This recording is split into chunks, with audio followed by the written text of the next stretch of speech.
Keloid adalah bekas luka yang menonjol, berwarna kemerahan, kemudian menimbulkan gejala klinis seperti gatal, nyeri, ataupun menimbulkan luka, dan biasanya melebihi dari batas luka awalnya. Keloid ini harus dibedakan dengan hipertrofik. Jadi luka hipertrofik itu tetap gambarannya seperti keloid, menonjol, kemerahan, namun bedanya adalah masih dalam batas luka awal dan juga dalam perjalanan waktu, misalnya dalam setahun 2 tahun dia akan mengecil. Beda dengan keloid yang akan terus tumbuh melebar dari batas luka awal, kemudian menimbulkan gejala yang menyulitkan pasien.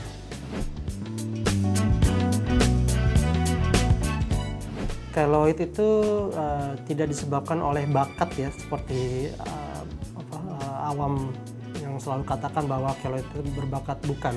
Semua orang berpotensi untuk keloid kalau ada luka yang tidak ditangani dengan baik. Kemudian apabila ada pertumbuhan atau perkembangan dari jaringan kolagen, jaringan ikat yang berlebihan, sehingga sel-sel dari jaringan ikat tersebut akan terus berkembang tanpa mengalami proses penurunan atau proses pengecilan. Jadi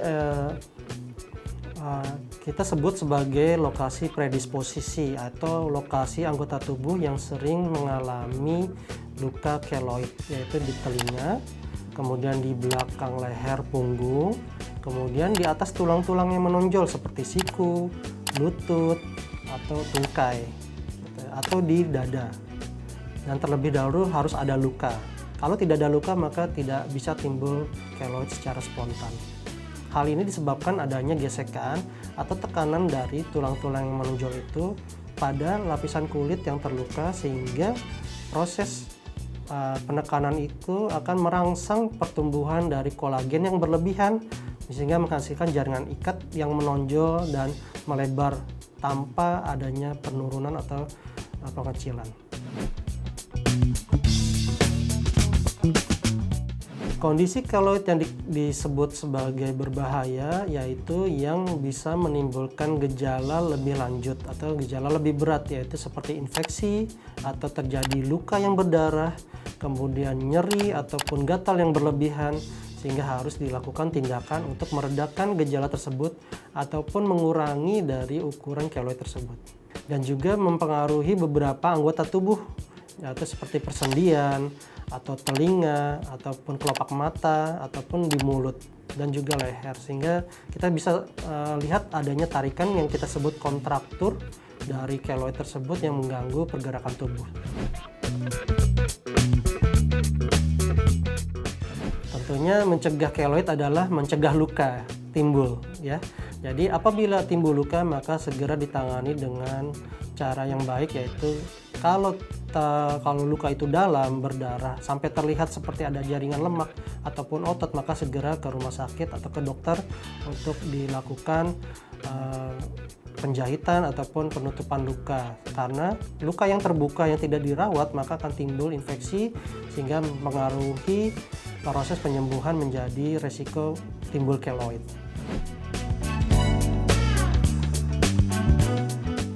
Jadi apabila kita terjadi luka yang tidak terlalu dangkal, bisa kita usahakan dengan dibersihkan dengan cairan atau air yang mengalir ataupun air yang matang, kemudian dibersihkan dari sisa-sisa kotoran atau debu, atau misalnya ada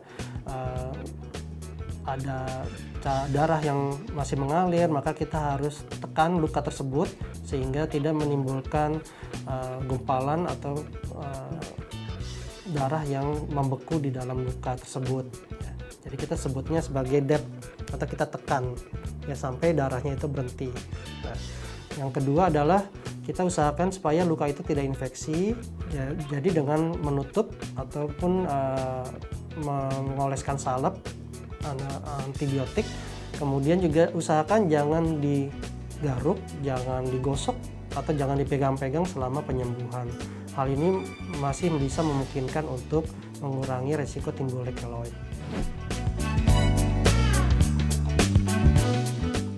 apabila timbul keloid yang mempunyai gangguan atau menimbulkan keluhan yang seperti nyeri yang berlebihan ataupun gatal ataupun menimbulkan luka, maka keloid tersebut harus dihilangkan dengan cara dioperasi. Kita sebutnya eksisi ya.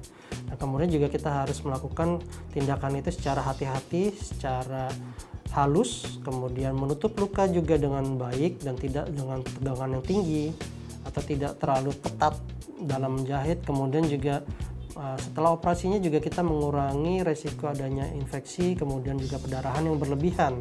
Nah, hal ini juga bisa mengurangi hasil dari operasi tersebut menjadi lebih baik. Tentunya suatu tindakan pembedahan aja tidak cukup ya untuk penanganan dari kasus keloid ini, karena resiko kekambuhannya cukup tinggi, antara 40% sampai 100%. Jadi bisa timbul kembali dan bahkan bisa lebih lebar lagi. Nah, biasanya kita akan lakukan dengan terapi kombinasi. Jadi setelah operasi ataupun sebelum operasi kita bisa tambahkan dengan silikon gel setting. Jadi lapisan silikon itu untuk di atas keloid tersebut untuk melembabkan supaya keloid itu dia kering. Nah, sehingga diharapkan nanti pertumbuhan keloidnya tidak terlalu besar karena kondisinya yang kering ya.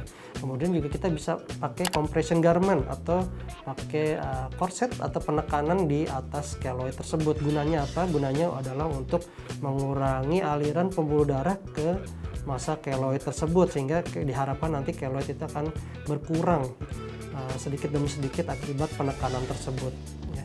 Kemudian kita bisa lakukan suntikan dengan kortikosteroid ya di dalam keloid tersebut. Gunanya adalah untuk merangsang atau mengganggu pembentukan dari kolagen. Jadi diharapkan nanti semakin tipis karena pembentukan kolagennya akan terhambat.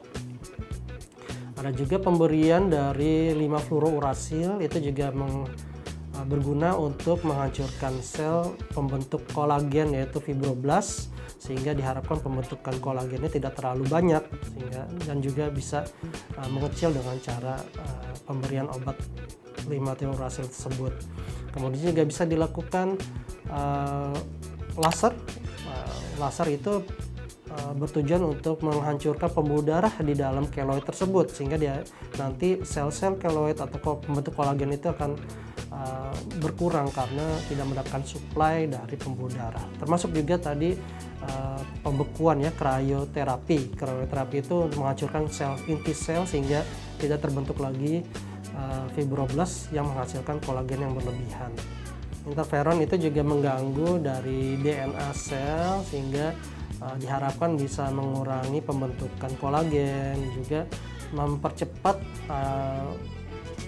degradasi dari kolagen itu supaya masanya lebih tipis lagi. Nah, semua itu bisa dikombinasi dan diharapkan hasilnya bisa lebih optimal, karena jadi dalam menghadapi keloid tidak cukup untuk mengandalkan satu modal terapi saja, tetapi juga kita harus bisa mengkombinasi dari berbagai macam kombinasi tadi untuk bisa menghasilkan terapi keloid yang lebih optimal lagi, sehingga resiko kekambuhannya menjadi lebih kecil lagi. Jadi di klinik utama Dr. Indrayana ini kami menangani kasus-kasus keloid dalam tim. Jadi pada awalnya kita akan evaluasi bisa melalui spesialis kulit kelamin ataupun spesialis bedah plastik rekonstruksi estetik, sehingga akan kita kombinasikan terapi tersebut, dan juga setelah pasca perawatannya juga akan kita berikan penanganan yang baik dan optimal. Jadi keloid itu bukan suatu kondisi penyakit bawaan, karena setiap orang mempunyai potensi untuk timbul keloid apabila ada perlukaan pada anggota tubuh, khususnya pada kulit. Nah, tidak usah khawatir karena keloid bisa ditangani dengan kombinasi terapi dan juga perawatan pasca terapi yang baik. Diharapkan bisa mengurangi kekambuhan dari keloid tersebut. Sekian pembahasan kali ini mengenai penanganan keloid. Saya Dr. Kory Halis, spesialis bedah plastik rekonstruksi estetik di Klinik Utama Dr. Indrayana. Sampai jumpa di pembahasan berikutnya.